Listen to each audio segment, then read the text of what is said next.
Hi there, I'm Eric Wordweaver Sjerven, Gothi of the Ridgar folk here in East Texas, and I would like to welcome you to The Raven's Call. This is a show where I ramble on about different heathen-related subjects, just kind of whatever strikes my fancy, sets my mind on fire at the time. And big UPG warning at the top of these episodes, like always. This is my view of the world, all right? This is my view of heathenry, this is my take on everything, and it doesn't necessarily represent the views of greater heathenry as a whole, or even the views of my own tribe per se. Everybody's got their own take. There's as many different takes on heathenry as there are heathens. I'm not what you would call a hardcore recon or a historical heathen. I am more of a modern heathen. I'm also not on the whole fluffy bunny side of things. I do a lot of research, and I base a lot of my stuff on modern interpretations of classic research or just modern reimaginings, understandings, deeper explorations from a modern standpoint as opposed to trying to recreate an ancient standpoint. Working within the context of Vertandi as opposed to Urd. So, quick housekeeping stuff. If you guys enjoy the videos, please hit subscribe, ding the bell, keep up to date on everything. Give the videos a thumbs up. Comment if it strikes your fancy. The more you interact with the videos, the more the videos get out there and for other people to see them. It tells the YouTube algorithms, hey, this is something people might like. And so it catches on and gets out there. And people see it. Or they don't. Whatever. Doesn't matter. I enjoy doing them. And as long as you guys enjoy watching them, then we're going to keep doing it. All my contact information is down below. So if you want to send postcards, anything like that, just let me know. P.O. Box, all that stuff's down there, emails, stuff like that. Trying to get caught up on some things. I owe some people some emails, so hopefully I can get that taken care of here. Things ever slow down a little bit. We'll see. So, on to today's episode. Enough with the housekeeping stuff. We are going to talk about something that's kind of interesting to me. I get a lot of... I think about these kind of things a lot. There's other heathens that don't, because they don't necessarily care for it. And that's ritual theater in this instance, okay? Now, it's easier for me to talk about it if you have the context of what's going on. Ritual theater, okay? How to explain ritual theater? Ritual theater is an amazing thing, and I feel like we have laid enough groundwork in the previous episodes that we can talk about it some more in some dedicated detail. Now, I know I've mentioned it in some of my previous festival videos and stuff like that. I may have even gone into it in some detail. I honestly can't recall how redundant I'm being right now. When you get about 120-ish episodes in, things start to run together and you get to bouncing off of other ideas. So anyway, the essence of ritual theater is that it ties into the whole idea of mythic parody that we talked about in previous episodes. The concept of mythic parody, wherein you recreate or build the structure of something around the structure or thematic narrative elements of the mythology, of the stories of the sacred in the sacred time, sacred space. You try to recreate those things in the here and now, in the profane world. And so, I go through and build a lot of mythic parody in my ritual structure, even in the layout of how I do my ritual spaces and things like that. I've talked about that before. So, here is another avenue of mythic parody that is incredibly powerful and is something that's available to a lot of people but isn't necessarily thought of by a lot of people. I've tried to work with this some in the past to mixed results. I think some of it depends entirely upon the group of people that you have and whether or not they're into either watching performances or being part of performances. So if you have even a couple of people, you can go through and create at least a minor reenactment kind of thing. If you have several people that are into it, then you can do a big grand thing and really turn it into something cool. But be careful, it begins to become more about the show than about the ritualized aspect. So, what is ritual theater? Ritual theater is the recreation of ritualistic or mythic, legend-type stories, narratives, actions for a ritual purpose. Specifically for that, is for a ritual purpose. You go through and say to open up a ritual, and let's say if we were going to do a rite of return, correct? And we were going to give back to the gods in order to repay our debt for the creation of Midgard, for the creation of the worlds around us. And we want to repay that prima sacrifice to the gods. The act of going through and doing blot is recreating the prima sacrifice, yes. But that is only one element. If you were to lead off the ritual by having a couple of individuals within the tribe act out as Odin, Dilin and Ymir, and then going through and, reenacting the slaying of Ymir and the building of Midgard while someone tells the story on top of it, this is one, entertaining to the people at play, two, teaches and keeps the stories alive in a memorable and interactive method that's really meaningful in a lot of ways. But three, it also creates a mythic parody. You are physically reenacting things that attune your space and time with mythic space and time, sacred space and time. So going through and doing that helps to kind of prime the pump. It gets everyone in the mindset to help facilitate that connection to the sacred in space and time. So going through and creating a recreation of, one of like Frey's battle with Sjord in the end of in Ragnarok. That's a method of ritual theater wherein you can go and honor Frey by showing one of his great battles. Now, I wouldn't necessarily use Frey versus Sjord simply because that doesn't turn out well for Frey in the end of that. But still, the idea being that you can recreate these things. If you want to go through and have someone who, if you're going to do an Olden boat and you have a representative from the tribe stand up and play the part of Olden, hanging himself on the tree, sacrificing himself, turning away bread, turning away mead, and hanging for the 9 long nights, and then, of course, gaining access to the runes in the end. Or if you wanted to recreate the myth of Odin and Otrorir, getting the mead of poetry, wherein he sneaks into Gunnlod's cave and gains access to the mead and then flees, and then all of that goes down. You can do that. You can recreate those moments, and you can help to tune things in, get people in the right frame of mind, and it's an enjoyable way to teach and to reinforce these stories, as well as actively becoming ritual itself. It becomes a method of reverence, a method of worship to the gods, because they put that purpose into it. Now, is it necessarily ritual like bloat? No, it's not bloat. It's not sacrifice, but it can be dedicated to their honor.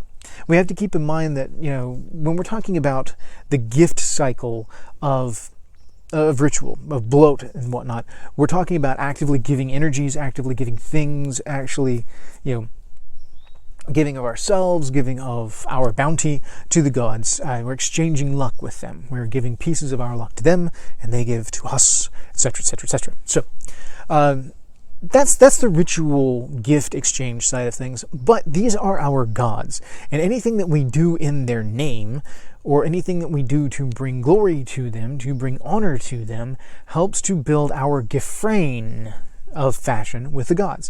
That's a sign of respect, a sign of deference, a sign of, hey, we are your followers, and we want to do this in your name.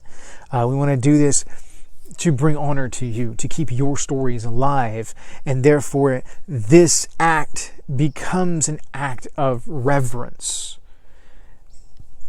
This play, this little one-act skit, because it's taken seriously and it is treated with respect, and it is treated with its regards to its role within the ritual itself, this becomes an act of worship to the gods in question. It's something to think about, because people, when they tend to think about ritual theater, they're all worried about whether or not they're going to have to stand up and say something or stand up and do something. No, there are some people that are more inclined and more pulled towards theatrical elements, and there are those that are not. If you're not, you're just not. That's simply how it is, and that's fine. You don't have to worry about it. If you are, then this is a method that you can utilize your skill set within a ritual space to bring a piece of you into this ritual space, a piece of you into the ritual, a way that you can give in the name and honor of the gods, and ply that trade that you're so good at, I like to utilize storytelling for a lot of the same purposes, because it does the same thing as far as setting the stage, pulling people in, tying into that sacred mentality, helps to create the mythic parody with regards to the use of the language, the use of the stories to pull these two. I'm creating another anchor point in weird to tie these two places together so that we can bridge the gap between the sacred and the profane for at least a few moments in ritual. We don't have to hold on to it long, just long enough for ritual. But it takes some work to pull the two together enough to make the connection. And ritualized theater, ritualized storytelling can help to pull them together, or at least keep them closer together. So, is it a must? No, absolutely not. But it is a tool that you can use. Just like with the weapons last week, it's an element of ritual that can be utilized. I have seen people go through and do large-scale battles to do like the Aesir Vanir War, and lead into, like, they'll get the boffer weapons for the kids. And this is something that, I'm wearing my Lightning Across the Plains shirt. This was what year was this? 2013. And this was something that we did up there at LATP, was they would get the kids out there and have this massive boffer weapon war where the kids would all beat the snot out of each other with foam swords and just have a grand time.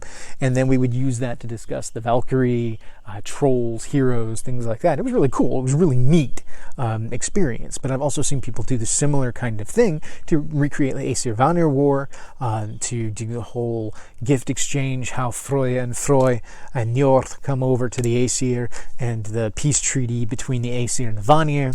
I've seen it with, again, the Ymir aspect. I've seen it with great hero stories of the past, like Sigurd and Fölnir.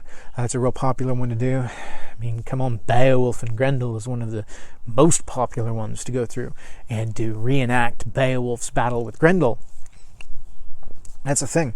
So, these different elements utilized within a ritualized theatrical setting bring that forward. Now, there's precedent for theatrics within ritual that go back centuries. I mean, even the ancient Greeks used to do this stuff. Their ancient Greek theater was ritual. We're not Greeks. I mean, we're not talking about Greek stuff. Well, some of you may be Greek. I don't know. What do I know? I'm not Greek, and my tribe isn't Greek, so we're not trying to do the whole Greek theater thing. That's not our approach to things. But I do like the idea of utilizing some ritualized theatrics, like you would see a skald do, that you would see kids doing in a skit. It's a great way for kids to learn, and it is a great way to show reverence and honor to the gods, to bring honor to their names, to bring honor to their deeds, and to cement mythic time in profane time for even a moment, to help people step into that mythic time, which you need to do in order to make ritual happen.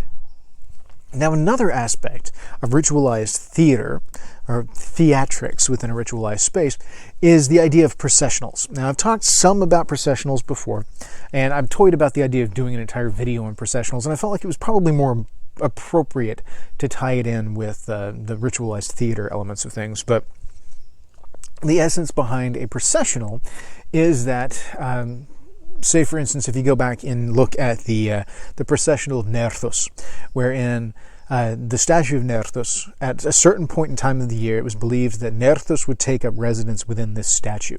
And then the keeper of the statue would load her on a wagon, take her off of the island where she was kept, and then proceed to travel around the countryside, taking the statue of Nerthus, taking Nerthus herself in a procession around the community, where people would come out to the wagon. They would give their offerings by putting them to the statue on the wagon, and then the wagon was taken back to the island, and the wagon was bogged, and all of the offerings were given, and the statue was put back into its keeping place until the goddess would return again the next year. Again, gods and goddesses of limited access.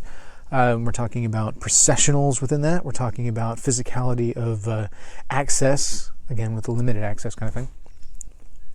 But the processional element is interesting because it's an active force. It is an active force of moving the ritual throughout the space and not just being tied to a specific location.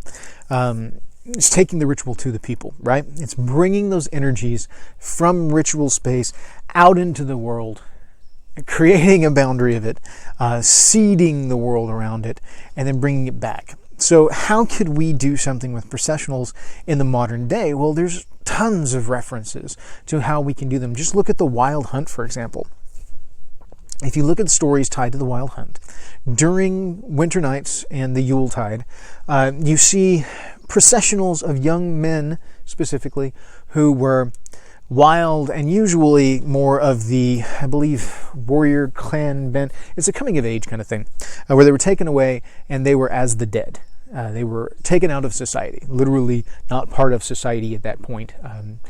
They were taken into a different social structure until they completed their ordeal and were reincorporated in the social structure under their new identity. It's a death and rebirth kind of thing. This becomes a rite of passage, an actual ritual wherein they are removed from society and then they return. And part of that ritual can include a processional where the men would don masks, the young men would don masks, costumes, body paint, face paint, whatever it may be. And then they would scramble through the gathered festival and cause all kinds of ruckus, bang on pots and pans, cause all kinds of mischief as they literally just tore through this place like a wind and then were gone.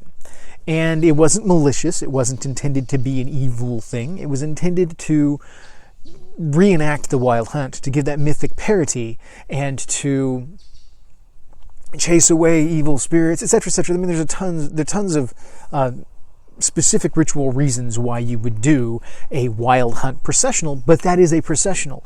That is, they are proceeding through the space, taking the energies with them, an active force of engaging ritual in a space other than just the ritualized space, other than just your bloat space and your vey, but to bring it out and to seed the area with some of that, because they literally are carrying it with them and seeding it everywhere.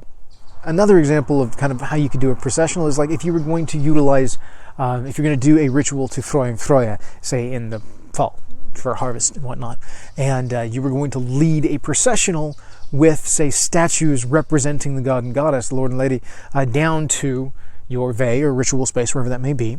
And I keep looking over there because my vey is that way and my processional would start over there if I were to do this particular one, just because it makes sense in my head. But we would load them up on a wagon or in some kind of, carrying edifice, whatever works, and then we would proceed to parade them literally through everything. A parade is a processional. Okay? A parade is a processional. You are proceeding from one place to another until you reach the goal. And that is the perfect example of modern processionals, is the parade. If you look at the modern concept of westernized concept of the wedding, the processional of the bride coming to the altar is a processional. You're talking about the systematic proceeding from one place to another. It's a ritualized passage from one point to another. This still falls into kind of the ritual theatrics element, because we're talking about engaging theatrical elements for a ritualized purpose, because there is a lot of theatric that goes into the processional. You're not just moving from one space to another. You're donning costumes. You're throwing birdseed out for the vétir. You are engaging on so many different levels by sharing this, by becoming this, by putting on the characters. You are putting yourself into that sacred space, that sacred time. Even for a moment, you're taking that character on and you are bringing it to life. And that's what we want to see with ritual theater. That's what we want to see with a processional. That's what we want to see when you're reenacting battles for a festival, when you are doing a play showing Thor and Odin bickering over the over the sound as they're talking mad trash to each other about whether or not Thor's getting in this boat or taking the long way home. And you can do that. Two people can stand up and have that. You can either recite the poem exactly, or you can recreate it in modern verbiage just by going through and doing. The idea is not necessarily to pull the exact verbiage, because we don't necessarily have the exact verbiage anyway. We have what has survived, but that doesn't necessarily mean that's what exists in mythic time and mythic space.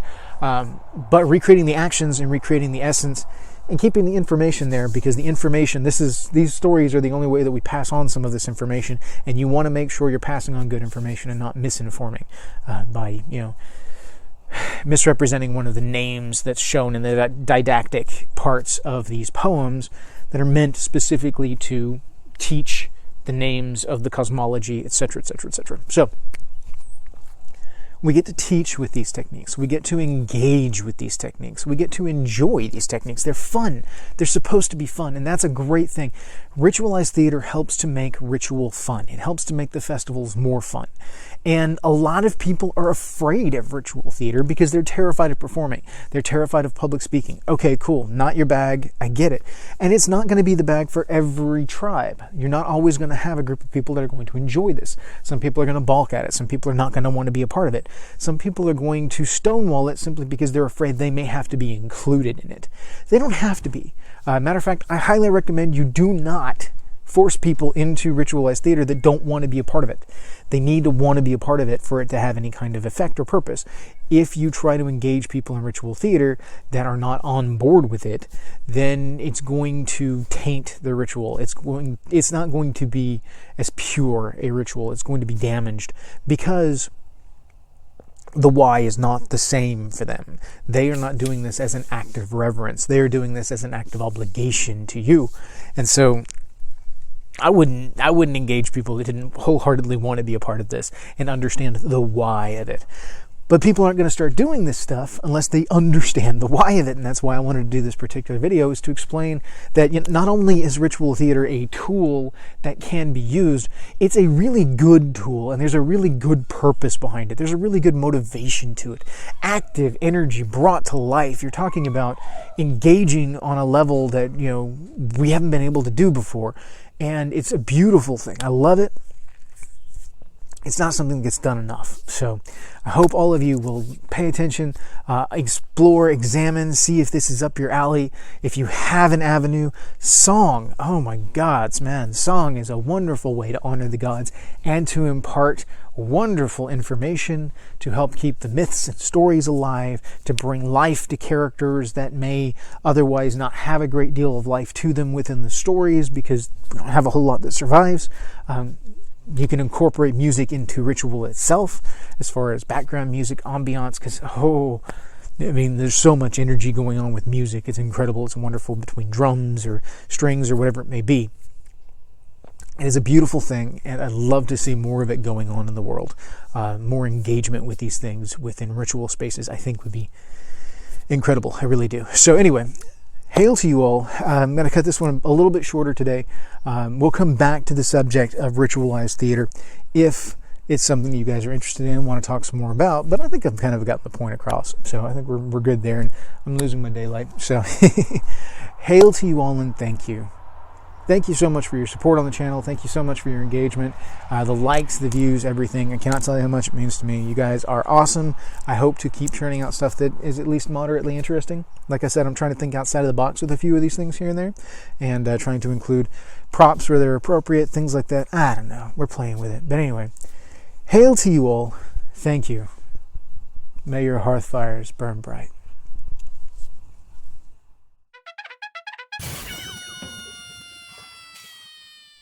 All right, we're going to try this again and try for a second one, hopefully. Try and get ahead of things. Guinness Extra Stout, do without. It's Guinness Extra Stout or do without, because that's my drink of choice. My pregame. Yes, I did just get done shooting the whole weapons and ritual part. Man, I hope that went over well. By now I will know, because it's a week later. Time travel. Ha ha ha. Really need to do my heathen causality stuff. I got some really cool stuff that's just rolling around in my head. I can't necessarily get everything on film just yet.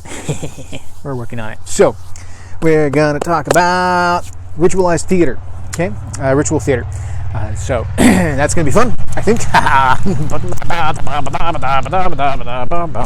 Man, I know I'm going on to subjects that I've talked about before. I have to be. So that's why I'm going to do this one while I've got a chance to reshoot before next weekend, hopefully, in case I'm being too redundant. We'll see.